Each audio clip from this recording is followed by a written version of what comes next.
जहाँ अधिकतर लोग मुझे जानते थे कि यार ये तो किसी कंपनी में वाइस प्रेसिडेंट था, आज यहाँ जो है ये हमारी पार्टी में टेबल पे खड़े होकर चाय बना के दे रहा है। तो उन्हें लगा कि यार मतलब शायद सब कुछ सही है, या तो मैं अपने आप को हर दिन जो है वो एक टर्मिनोलॉजी यूज करता हूँ, मैं take a pick, PICC।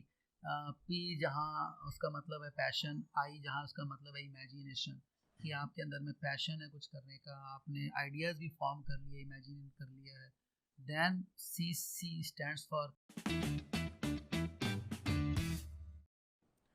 So this is Sahil and let's begin this episode with Avinash. Avinash Dugar. Duggar. बताइए, मुझे आपका पूरा नाम याद नहीं है, बट आपकी जो चाय का स्वाद था वो मेरे अभी तक मेरे लबों पे है। बहुत ही बढ़िया था यार। मतलब शुरुआत हो तो ऐसी चाय के साथ दिन बन जाता है।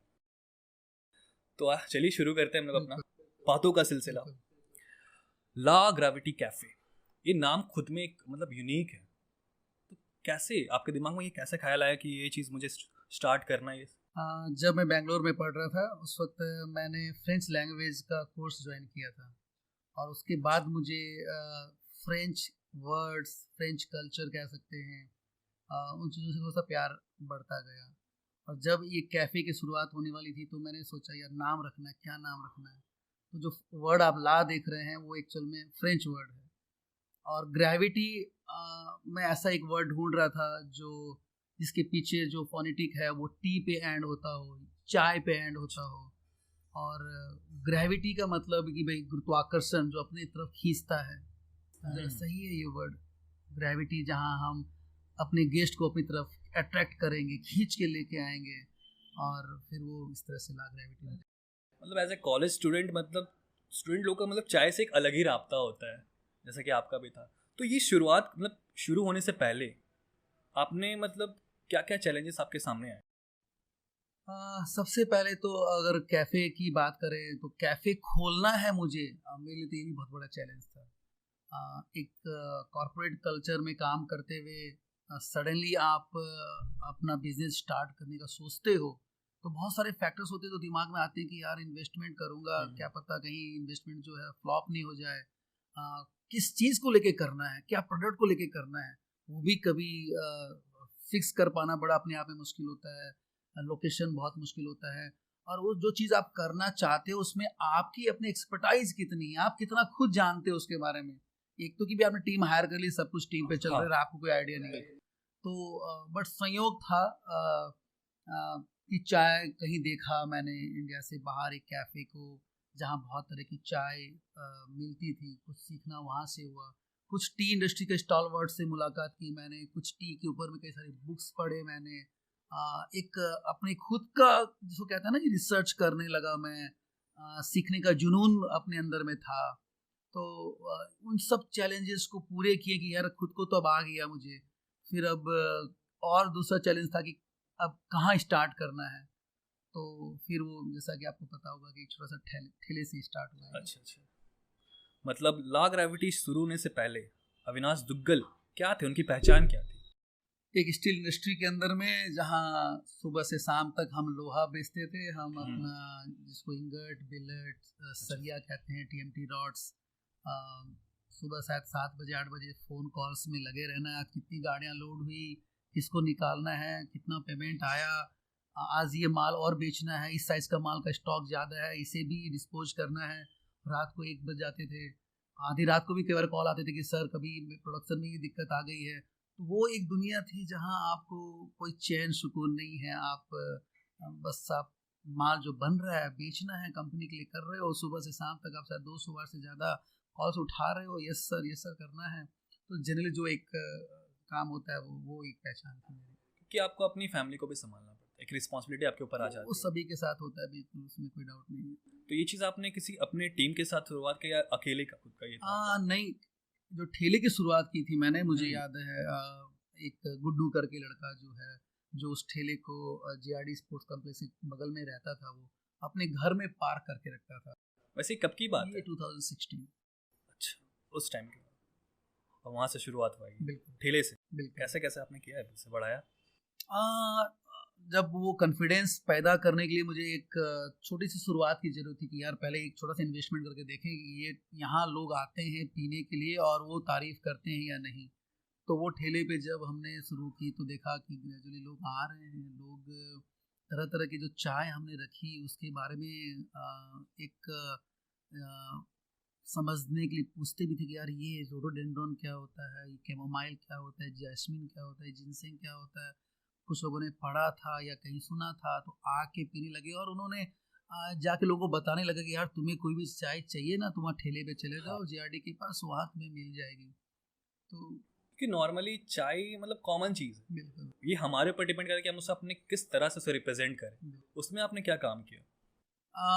बहुत ही खूबसूरत दुनिया है चाय की, आप बगल में भी देख सकते हाँ, ये हैं तो है। इतना बड़ा कैटल चाय का है। और चाय के साथ अब लोग जो है बहुत सारी चीज़ें डिज़ाइन करने लग गए। तो जब हमारी शुरुआत हुई थी तो हम चाय को किस तरह से सर्व करते हैं, हर अलग चाय को क्या आप अलग कप में दे सकते हैं, बिल्कुल दे सकते हैं। हर चाय का अपना एक पानी का जो टेम्परेचर होता है वो अलग होता है, स्वाद टेस्ट अलग होते हैं। हर चाय की एक प्रोडक्शन जो है वो अलग कंट्री में अलग स्टेट में अच्छे ढंग से होती है, वो उस नाम से जानी जाती है। जैसे कि आपको पता होगा दार्जिलिंग टी कहते हैं हाँ। हम, तो वो दार्जिलिंग की जो चाय है पूरे वर्ल्ड में फेमस है। वो आसाम टी पूरे वर्ल्ड में फेमस है। जैसे कि आप अगर बोलेंगे सेंचा माचा, तो ये चाय पूरे वर्ल्ड में जापान से आती है, वहाँ का वो प्रोसेस फेमस है। इसी तरह से बहुत सी और भी तरह की चाय है। रूईबॉस चाय है जो साउथ अफ्रीका की बहुत फेमस है। लैप्सन सुसोंग है जो चाइना में बहुत पॉपुलर है और वहाँ की वजह से वो पूरे वर्ल्ड में फेमस है। ये बहुत मतलब आपने इसके बारे में बहुत सारा नॉलेज बिल्कुल, गेन किया, बिल्कुल। उसके बाद ही ये पॉसिबल हो पाया। बिल्कुल, मैं कहता हूँ कि अगर आप कुछ भी शुरू करते हो तो एटलीस्ट आपको अपने उस फील्ड के बारे में नॉलेज बिल्कुल होना चाहिए। हाँ, वो तो होना चाहिए। ये सब नॉलेज आपने कहाँ से लिया? जैसा कि मैंने बताया कि फिर मैंने बहुत सारी किताबें पढ़ी, मैंने अच्छा। बहुत सारे कंट्रीज मैंने विजिट की, मैंने बहुत सारे लोग जो ऑलरेडी मेरे से पहले चाय की दुनिया में काफ़ी साल बिता चुके हैं, मैं उनके साथ कई दिन रहा, उनकी जगह पे कई दिन रहा, उनसे रिक्वेस्ट करके सीखा मैंने उनके यहाँ से। अच्छा, आपने मतलब कहाँ कहाँ विजिट किया, कौन कौन सी कंट्रीज? पर्टिकुलर अगर चाय की बात करूँ तो मैं वियतनाम भी गया, मैं कंबोडिया भी गया, केनिया गया, चाइना गया, अ, उसके बाद एक दो कंट्रीज और मुझे याद करनी पड़ेंगी जो पर्टिकुलर सिर्फ मैं चाय को समझने के लिए। उन कंट्री में अपना उनका चाय का कल्चर है, तो वहाँ की वो चीज़ों को मैंने अडॉप्ट की, सीखी और फिर यहाँ ला के मैंने उतारा। अभी रिसेंटली मैं जब रशिया गया तो वहाँ से मैं कम्बुचा टी सीख के आया जो मैंने अभी रिसेंटली इंट्रोड्यूस किया अपने कैफे। अच्छा, आपको मतलब कौन सी ऐसी जगह की मतलब स्टोरी आपको ज़्यादा इंस्पायर्ड किया चाय को लेके हम्म अनडाउटेडली कोई डाउट नहीं है, शायद सारी दुनिया इस चीज़ को मानेगी कि अगर चाय की हम बात करें तो चाइना जो है वो बहुत बहुत आगे है हमारे से, हर किसी भी देश से। ना कि सिर्फ चाय के प्रकार की बात करें हम, बल्कि चाय से जुड़ी हुई जो इक्विपमेंट्स होते हैं, चाय कैटल, चाय के स्ट्रेनर, चाय के T pots, tea bag plates, Caddy's, T boxes, दुनिया की बेहतरीन डिज़ाइन, दुनिया की ऐसी ऐसी खूबसूरती उन्होंने ढाल दी उन चीज़ों के अंदर में कि अगर आप देखोगे बिना खरीदे रह नहीं सकते हैं। Live example? बिल्कुल बिल्कुल बिल्कुल, ये कंबोडिया से है बट कहीं ना कहीं ये चाइना का ही कंसेप्ट से बना हुआ है। हाँ, देखने से इसे पता लग रहा है। बिल्कुल, तो आप देखिए, अगर मुझे लगता है कि ये शायद ये सोचना कि इस तरह का टी पॉट बनाएंगे हम, इस तरह की कोई चीज़ रखेंगे और ये आकार देंगे, ये आर्ट देंगे हम, ये उनकी उनकी खासियत है। आर्टिस्ट को। तो आपको चाय के साथ अब टी पॉट में भी इंटरेस्ट है? ग्रेजुअली होता गया, जब मैंने हाँ। ये कंबोडिया में देख के यहाँ मंगाया, जब यहाँ आया ये टी पॉट, तब मेरे मन में आया कि यार मैं हमेशा चीज़ों को सिर्फ देखता ही नहीं हूँ, ऑब्जर्व भी करता हूँ। हाँ। तो मेरी वो एक जो कह सकते हैं कि एक खुद की अपनी जो एक शौक है कि यार ये टी पॉट तो आ गया, अब इस टी पॉट से आगे क्या, क्यों ना एक म्यूजियम बनाते हैं टी पॉट्स का। अच्छा। जहाँ लोग तरह तरह के टी पॉट्स देखने को मिले उनको, बहुत ही अरे। अजीबो गरीब। तो ये सिलसिला अब चालू हो गया कि हम बहुत जल्द कुछ ही महीनों के अंदर में 115 टी पॉट्स के साथ अपने देश का पहला टी पॉट म्यूजियम यहीं अपने शहर जमशेदपुर में खोलने वाला है। That's great. Thank you. तो अभी आपके पास टोटल कितने टी पॉट्स हैं? सही ढंग से काउंट नहीं किए, बट फिर भी शायद 40 से 50 के बीच में ऑलरेडी टी पॉट्स हमारे पास हो चुके हैं। और उसने आपने कहाँ कहाँ से उसे लेकर आया? उसमें T pots China, India, Sri Lanka, Vietnam, Cambodia, USA, UK, Russia, ये तो मुझे अच्छे से याद है जापान, यस, ये इस जगह से सारे टी पॉट्स मेरे पास हैं। हाल ही में आप रसिया गए, सितंबर में। वहाँ पे आपका एक टूर था, वहाँ पे आपने मतलब क्या क्या सीखा? वहाँ पे कैसा टूर था? एज ए टूरिस्ट जाना था मुझे। पढ़ रखा था कि भी रशिया भी जो है वो आर्टिसंस जो होते हैं खास करके टी पॉट्स के लिए बहुत फेमस है, और वो मैंने देखा भी वहाँ पर। बहुत खूबसूरत टी पॉट्स में मुझे वहाँ मिले भी। और इन जनरल आप कंट्री की कहेंगे तो उस कंट्री के अंदर में जो मैंने देखा कि लोगों को अपने कंट्री के स्टेट ऑफ द हेड जो आज मिस्टर पुतिन है वो उनको बहुत ही ज़्यादा प्यार करते हैं, और उनके लिए रिस्पेक्ट मैंने हर एक शख्स में देखी। और वजह जब समझ में आया कि देश को अगर स्ट्रांग बनाया, देश को इस तरह का बना दिया कि वो देश किसी देश से किसी मामले में कम नहीं है। तो एक कंट्री का हेड इसीलिए तो बनता है कि आप अपनी कंट्री को आगे लेके जा रहे हैं, और हर देशवासी को गर्व है कि हम रशियन हैं और हमारे प्रेसिडेंट मिस्टर पुतिन हैं। बहुत कुछ सीखने वाली चीज़ थी, उनका कल्चर, उनके यहाँ का खाना पीना, उनके यहाँ के रोड्स, उनकी बिल्डिंग्स, उनके यहाँ की साफ सफाई, हर चीज़ जो है, और शहर की खूबसूरती। सेंट पीटर्सबर्ग टाउन जो है वो लगा कि किसी फेरी कैसल में हम पहुँचे हुए हैं। और आपने वहाँ से कुछ टी पॉट्स लाए, बहुत एंटिक पीस था, आपने बताया था मुझे कि वो मतलब वर्ल्ड में एक ही एक था। कुछ आर्टिस्ट हैं जो ऐसे टी पॉट्स बनाते हैं और अपनी सिग्नेचर करते हैं नीचे कि बस ये जो मैंने बना दिया ये एक ही सिंगल है। कुछ और बनाऊंगा सिमिलर, तो कुछ ना कुछ उसमें अलग ही रहेगा, एक जैसा डिटो नहीं बनेगा वो। अच्छा, तो ये मतलब आप कैफ़े शुरू करने के बाद आपके दिमाग में कैसे आया कि यहाँ पे मैं कुछ अलग करता हूँ?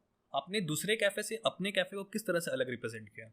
शायद ऊपर वाला चाह रहा था कि यार इस लड़के को बहुत जुनून है कुछ क्रिएटिव करने का, तो इसको जो है कुछ हम फीड कर देते हैं। तो मेरे उसी कियोस्क के वक्त जो मेरी मुलाकात एक डेफ लड़के से हुई, और उसके भाई के थ्रू जब मैंने बात करने की कोशिश की तो पता चला कि उन्हें जल्दी से जॉब नहीं मिलता, क्योंकि लोग उनकी भाषा समझ नहीं पाते, साइन लैंग्वेज नहीं आता है।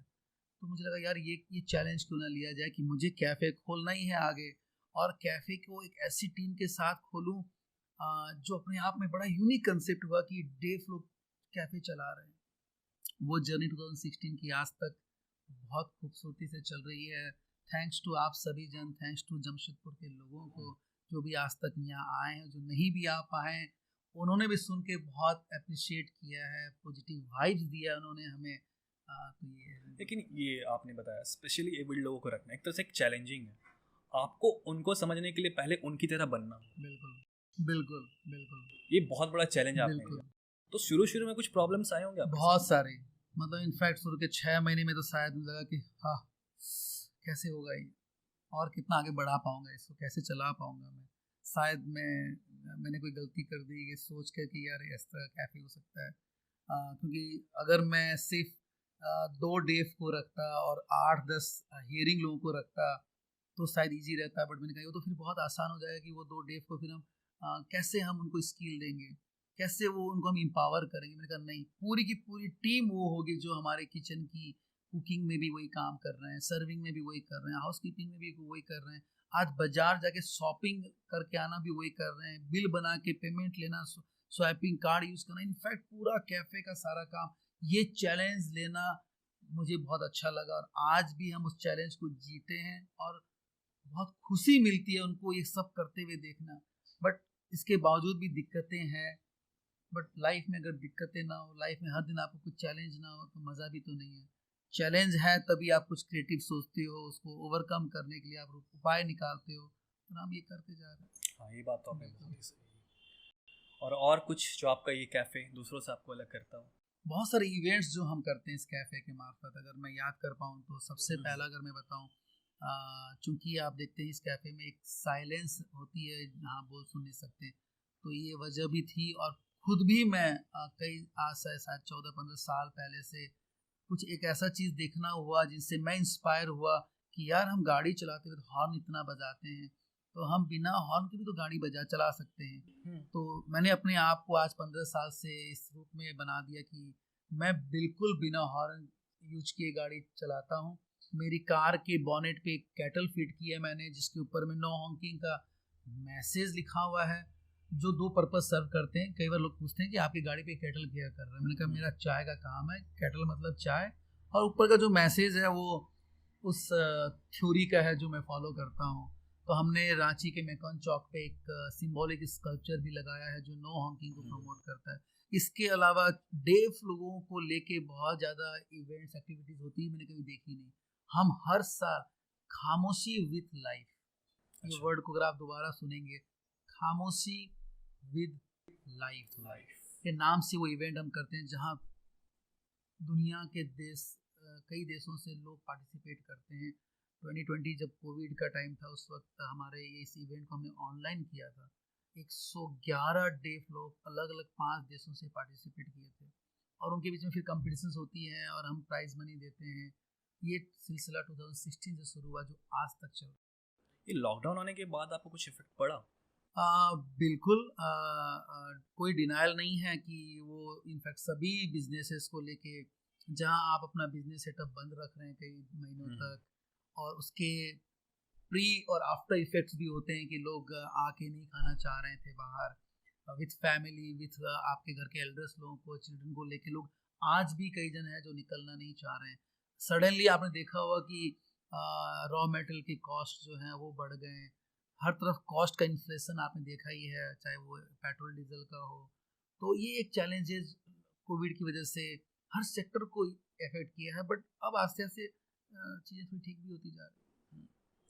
जैसे कि आपने अपने स्ट्रगल डेज के बारे में बताया, बट ऐसी बहुत सारी बातें हैं जो अभी आप बता रहे हो ना, सुनने में अच्छी लग रही है, बट इसके पीछे का एफर्ट जो आप सोचो कि आप एक कॉर्पोरेट कंपनी में वाइस प्रेसिडेंट हो और आपके नीचे 150-200 लोग काम कर रहे हैं, और सडनली आप एक दिन रोड साइड पे ठेले पे खड़े होके चाय बना के चाय सर्व कर रहे हो, वो कप वापस लेते हो, उस कप को आप धोते भी हो।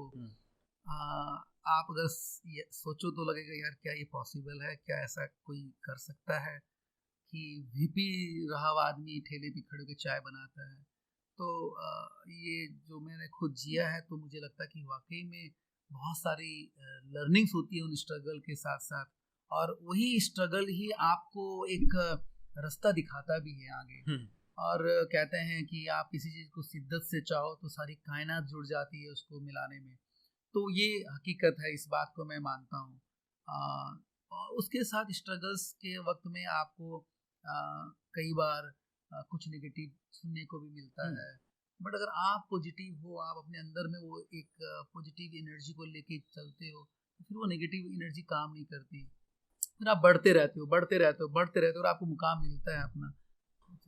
और एक होता है ना, आपको दुनिया की कोई वीडियोस ना किसी की बातें आपको मोटिवेट कर सकती है, जो आपका काम आपको कर सकता है। खुद ही अपने आप को मोटिवेट करना होता है। मैं आपकी इस बात पे बिल्कुल सहमत हूँ।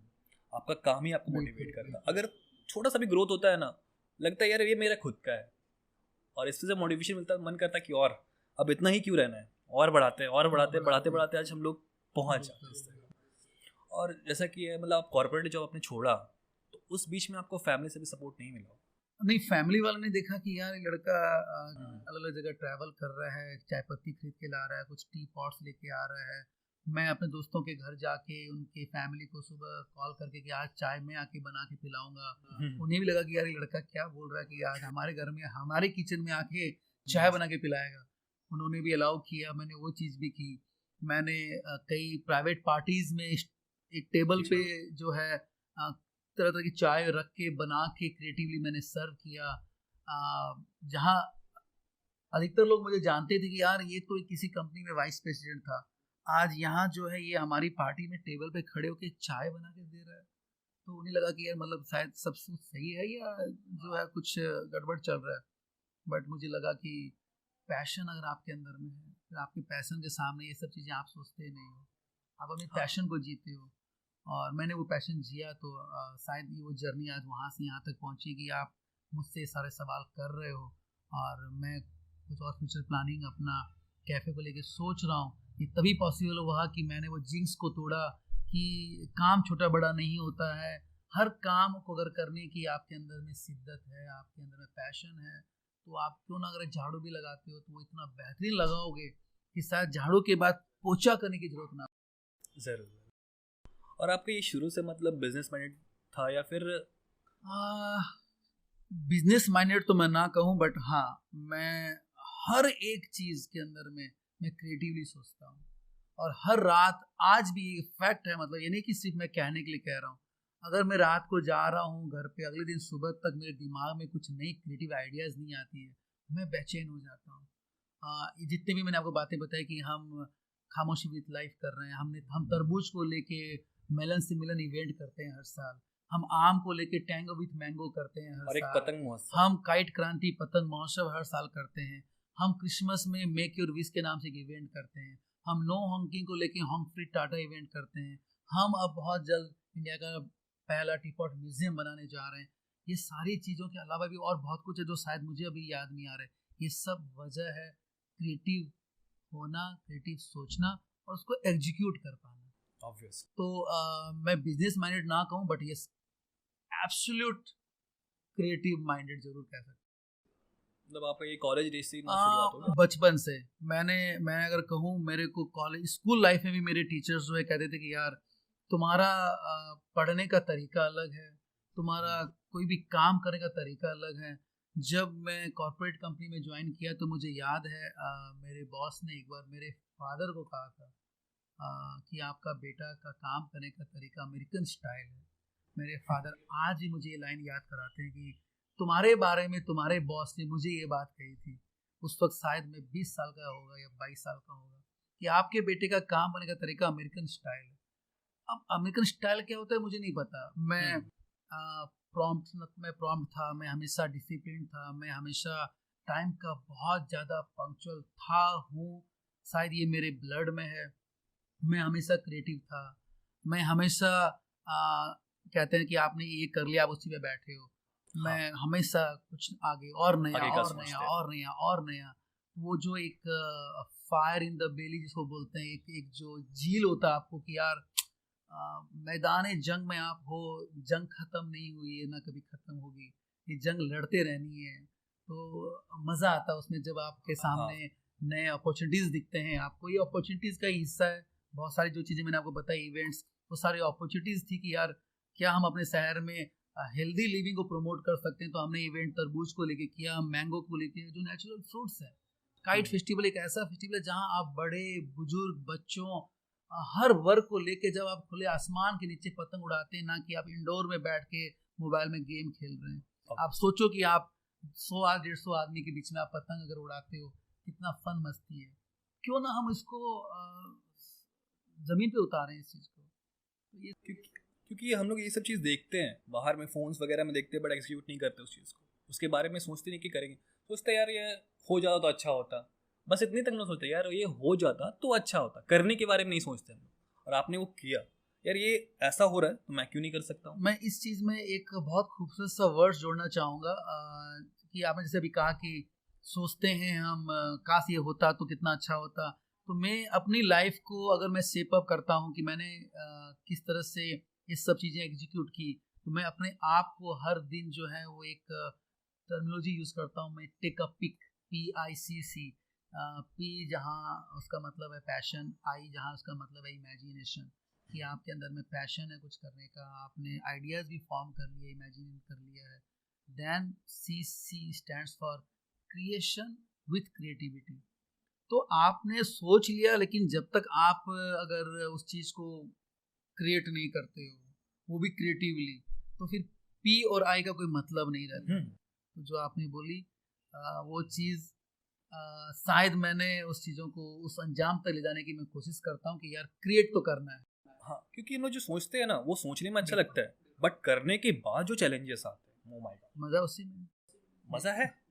कभी कभी ऐसा होता है यार ये मैंने ऐसा सोचा ही नहीं था, कभी एक्सपेक्ट ही नहीं किया था। जो मैं कम्बुचा चाय की बात बता रहा हूँ कि मैं रशिया में हर रेस्टोरेंट, हर कैफ़े, हर शॉप में मैंने देखे कि बॉटलों में जो है वो कम्बुचा को अलग अलग नाम से वहाँ बेच रहे हैं। जब सीखा मुझे तो पता चला कि वो स्कोबी जो एक लिविंग बैक्टीरिया होता है उसको फर्मेंट करना पड़ता है, फिर वो प्रोबायोटिक बन जाता है पूरा का पूरा डिकॉक्शन। उनका यार क्या मज़ा है अगर इसको मैं खरीद के अपने शहर में ले जा के बनाऊँ। आज हम अपने घर पे ग्लास जार में वो प्रोबायोटिक तैयार करते हैं। अच्छा। फिर हम कैफे में लाके फ्रेश जूस के साथ उसको इन्फ्यूज करके गेस्ट को पिलाते हैं। तो जो आपने बोला कि यार जिंदगी में हर दिन आप कुछ नया सीखो, हर दिन कुछ नया सीखते हो तो आपको अपने आप एक खुशी मिलती है कि यार मैंने आज कुछ नया जाना है जो मैं लोगों को बता पा रहा हूँ, खिला पिला पा रहा हूँ। तो एक अलग पॉजिटिव एनर्जी मिलती है आपको उससे, और आपको शायद वो पॉजिटिव रहने में मदद भी करता है। हाँ, क्योंकि मुझे यहाँ बैठ कर ही बहुत पॉजिटिव वाइब्स आ रहे हैं। थैंक्स। आपने ऐसा एनवायरनमेंट क्रिएट कर दिया, और पर्सन भी होते हैं उस तरह के जो जिनसे मतलब इतना पॉजिटिव वाइब्स इसके पीछे सिर्फ शायद मेरा ही हाथ नहीं है, मेरे उस टीम का भी हाथ है जो आप जब अंदर आते हैं तो एक खूबसूरत मुस्कुराहट के साथ आपको वेलकम करते हैं, और उनकी बॉडी लैंग्वेज के अंदर में वो एनर्जी दिखती है कि आज वो कितने खुश हैं आपको खिला पिला के यहाँ पर। तो ये शायद बोलते हैं ना कि पूरे ऑरा को बदलने में सिर्फ मेरा इकलौता ही रोल नहीं है, मेरी उस टीम का भी बहुत बड़ा रोल है।